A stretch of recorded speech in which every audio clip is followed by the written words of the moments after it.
feel why have they decided anyway to call this an expert session. I by no means an expert, and specifically learning and development as far as it goes is primarily oriented towards creating and finding out ever new ways of understanding how people learn, how students learn to that extent, and how we all can become a better person tomorrow. So, this is the topic which we were looking at, and where is it's being done there? Okay.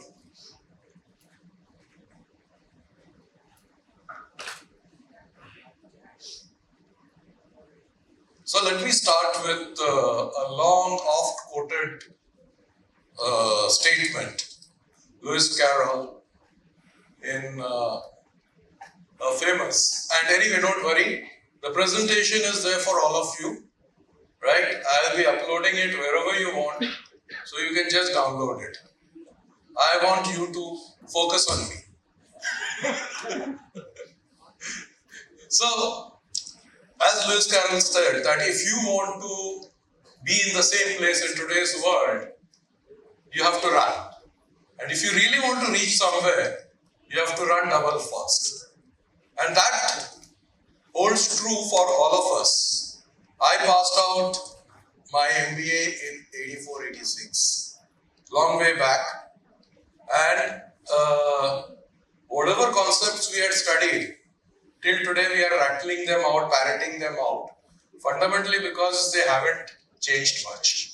Apart from technology, apart from a lot of things, the basic fundamental remains the same. Whether it is the 16 PF, whether it is Lewin, whether it is the learning theories, everything remains same. Whether it was insightful learning by Bandura or the team building by so many people, they all remain same. But what has changed is the way people learn. So let us hope that we are able to reach somewhere today in a different way. So for a change, I refuse to use ChatGPT as of now. So mind the spelling mistakes, if any, mind the grammar mistakes, if any. But the first question, which I always find is important, make versus buy. Now I'm picking up from the materials management concept, but I'm asking all of you, your managers, because of the type of environment which we live in, do they want you to develop, groom, take GET management trainees, build a cadre, or they are looking for more laterals? Think over it. I'm not asking you to say. What I'm seeing more and more, that need for immediate success. Tomorrow I need a company secretary who has done ESOPs, so I'll hire one from outside. Rather than creating that internal strength within ourselves or learning from within, how do I learn? How do I implement? So the joy of creating something new is going away. The next question, who is responsible for learning and development? Is it the employee, the manager, or the company, or nobody? I didn't want to write nobody there, but that's the state of affairs today. In most of the companies, we may have been doing something great, and in fact, I am a product of both public sector, of reputed companies like ACC, Times of India, Siemens, moved to proprietor-driven companies like Z, with Reliance for quite a long time now, almost 17 years. So I have seen all types of culture, and I can still tell you with all commitment what I have never seen a better development program than what it was created during the public sector times. And we have senior colleagues here with us. They will reflect back as to what it was when we had a management development center in, let's say, an RCF. We had a very high level of management development center for sale, for even for that matter, Hindustan Lever had its own development center which was there right on Worli Sea Face.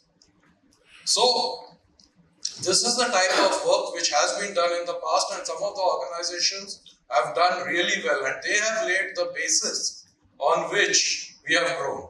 I still remember Dr. Preetham Singh teaching how FIROB is to be made, how it has to be assessed. I still remember learning from masters like Y.K. Bhushan on how finance moves and commercial sense moves and how it can be all linked to a managerial decision. So, while you have an internal need of people, but still you find organizations over a period of time have become more transactional, more oriented. If I have the talent outside, I would rather take it rather than spend time building it up. So, who is future-proofing the companies? And most of you spoke about artificial intelligence, learning management systems, automation. But what about future-proofing? How are we creating that set of skills which are going to take you to the next level? So let's start looking at it. And let me start with what was said. I mean, I was very pleased to hear that begin with the end in mind. So what is the organization need? Let us look at it. What is the learning culture? Do we have a learning culture? Not having a learning culture is also a culture. What is the learning style? And do we even want to bother about learning style? Today the students are learning more from Instagram University than from your so-called universities which are there, which are actually the pillars of the development of people. Where are we on that? And what is the leader's perspective? So what do the organization wants? I love this slide because fundamentally, once Maslow has talked about hierarchy of needs, you start working on hierarchies.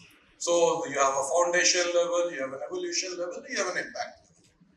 So if you look on this, the organizational consciousness moves from a level of need for sustenance, need for survival, going up to relationship, performance, then alignment, collaboration and contribution, where you have reached where you are actually giving inputs to the to future generations. So that is where you have to first define where we are as an organization. Then what is my learning culture? Am I traditional? Am I immersive? Depends on who drives the learning. Similarly, the content. So let us look at what of each of this means. So if you see, for a company like Disney, which has to ensure their customer service, their relationship management, each aspect of their performance, each person who is coming on the stage or even is wearing, let us say, a mask, even when he goes down the tunnel to his change area, he does not remove his mask if he sees any outsider is there. That is the type of culture which is built in. So that is why it is crafted by a management team. Because why? Because we want Walt Disney's dream to remain true. We want that customer service, that delight to remain true. Similarly, the other way is bottoms up. Something which probably 3M had started, but now Google is looking at it, where you take self-learning opportunities. You open it up. I mean, we treat you as mature people. You understand your requirements, your aspirations, how you want to grow, how you want to go, and therefore you look at a bottom line. Now, when we bring all this together, this is how the learning culture looks. So you have on one side a traditional learning culture, which is management driven, highly structured, focused, classrooms, SOPs, etc., etc. Like Tata Motors, L&T, SBI, Reliance Retail today, or you have an immersive culture where again it is management driven, but it is holistic in the sense it is not just talking about SOPs, processes for a particular thing, but is going into the depth where it focuses on the culture, the brand, the how of doing things, the why of doing things, and values which you bring in. Moving to freeform, which is totally flexible, fully employee driven. It is driven with the giving the adult in the place his knowledge, saying that I am encouraging you, I am motivating you. It is your responsibility, and you know best how to grow and develop. Moving to pioneering, these are mostly the startups focus on this because here you are learning on the fly. As you make it, as you start working towards it, creating new things, you're learning. And you have a set of owners who are learning along with you. So, this is a question which we have.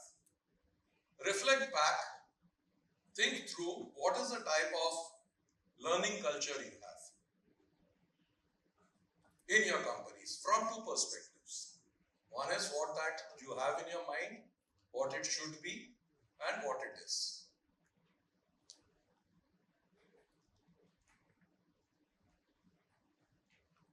Now, this is a very old concept. Many of us may have dealt with it in a very rigorous manner, but this is what adult learning cycle is all about. Kolb, in his experiential learning paper in 1984, brought out that first you have to do some activity, that is concrete experience at the top. That experience, you then observe what is the impact of that experience in your life. And then you conceptualize it, meaning you take all the data points, you experience it, and you convert it into a framework for your easy understanding. I'll give you an example. How do we do it?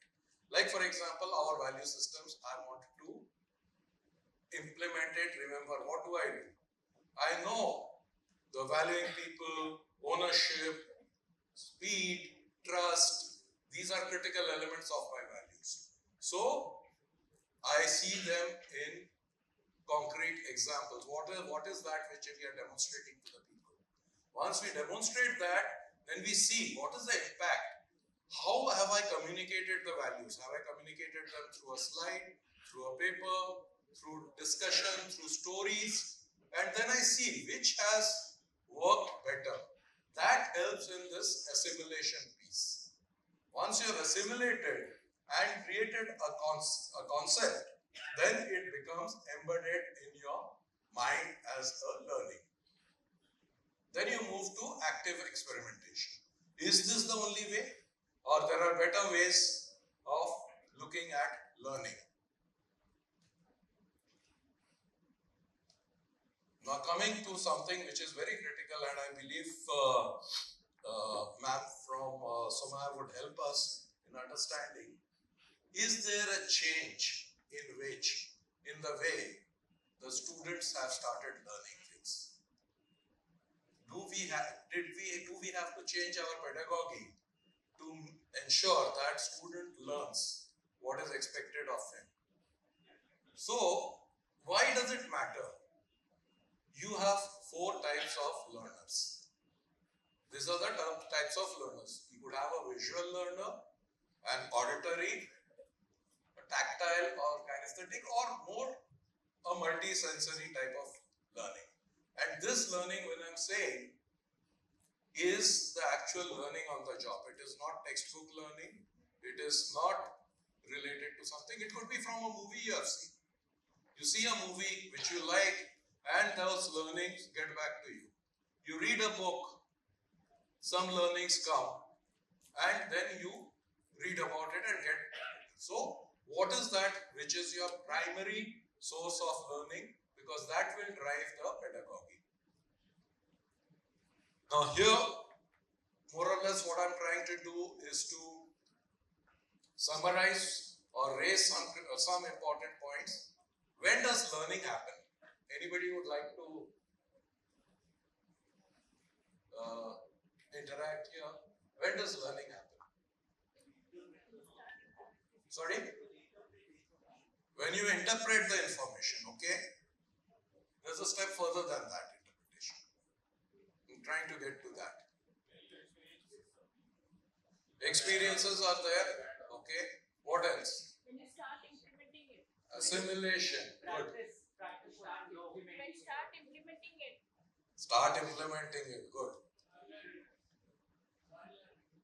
Unlearn. Okay. Very good. That's very good. Very first step is always unlearning when you don't know, sir. Studying and understanding.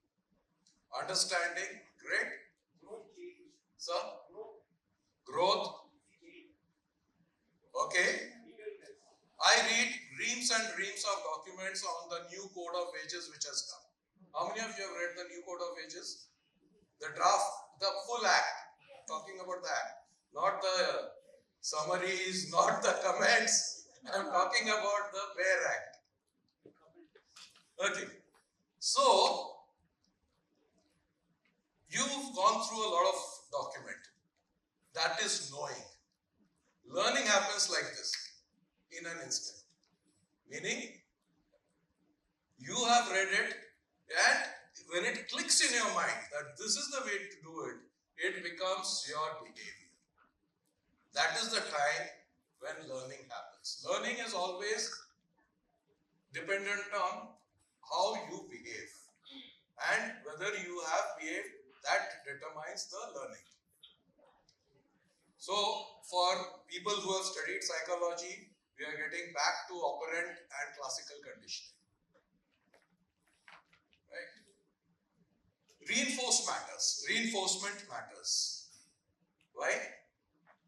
You learn, you go to a workshop, all of you go to a workshop, go back from here to your offices, say, oh, I've heard a great chap. He was talking about learning in this way. We should do it. Your boss says, "हो गया ना एक दिन का खाना पीना, अभी आके काम कर." There goes your entire learning. So unless you have that environment, that ecosystem, which is prompting, promoting, and reinforcing the training, you will again have issues. Behavior modification works. How do you? This is the entire change management concept. Behavior modification.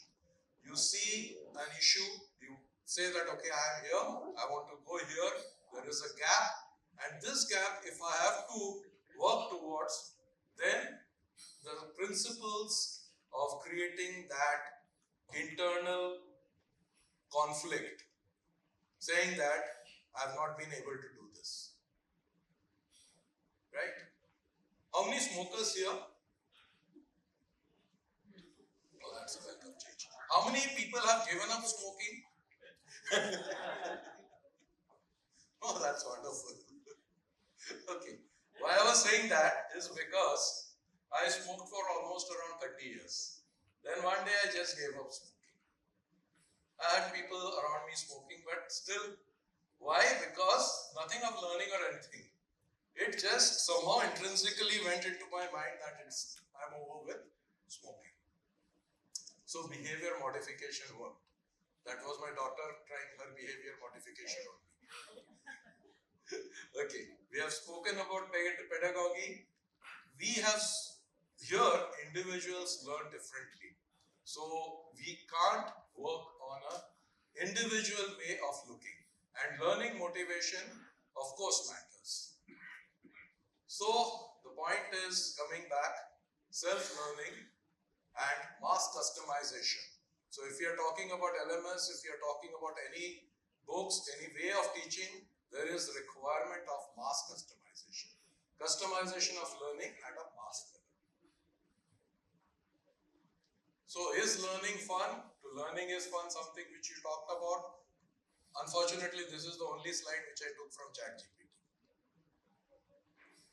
So with that, I would request if there are any questions, we can take them during tea break or now. We have the countdown is going on, so I'm looking at it now.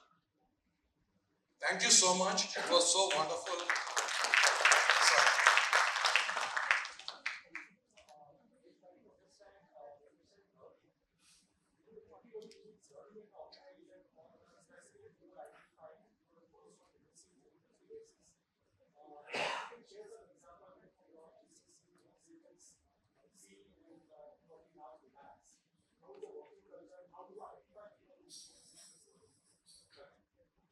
So if I go back, let me go experience by experience and time by time. So 86 to 95, I was with public sector RCF. So there we had gone by your training need identification, finding out the areas. We did a detailed study. Similarly, walked around what are the training needs, clubbed them together, brought them together. Then we used to announce programs and ask for nominations. That was the model which was used at that point of time. When I went to ACC, what we did was to identify that this particular strata needs this particular training. Like for example, people who are becoming managers, whom we have promoted as managers. We used to give them a 2-week mini MBA because many of them were engineers who just come as managers. So how to work as managers. At the leadership level, we used to have a strategic leadership development program. So you had defined programs which was conducted at internally. I mean, the design was all internal because we believe that whatever we do, we know our people best. So therefore, we used to take faculty from different IIMs, etc., etc. But the fact was that we made it standardized across, something like what is leaders. When I moved to Times of India, this was a more free type of an environment where you learn as you go because you are creating a product every day. The newspaper which you see on a daily basis is made 363 days in a year. The other 2 days are the national holidays. So therefore there, it was more dependent on the individual and more dependent on the type of work which you are doing. So the functional training was very elaborate in that. Now when I look at Reliance, Reliance again has a set of different ways. For our blue collared employees, we have a totally different set of training which is happening. A lot of simulators, a lot of high-end technical areas which are happening. Because each of them are handling dumpers which are easily around 20 to 30 crores worth, each of them. Right? So that is the type of work which happens. At the same time, what we were also looking at is for leadership development. We had a tie-up for people to go and do their programs in IIMs. So this totally depends. Like I said, the mass customization piece, it totally depends on the organization and what their requirements and ultimately how the leader perceives training. Thank you, sir. All right.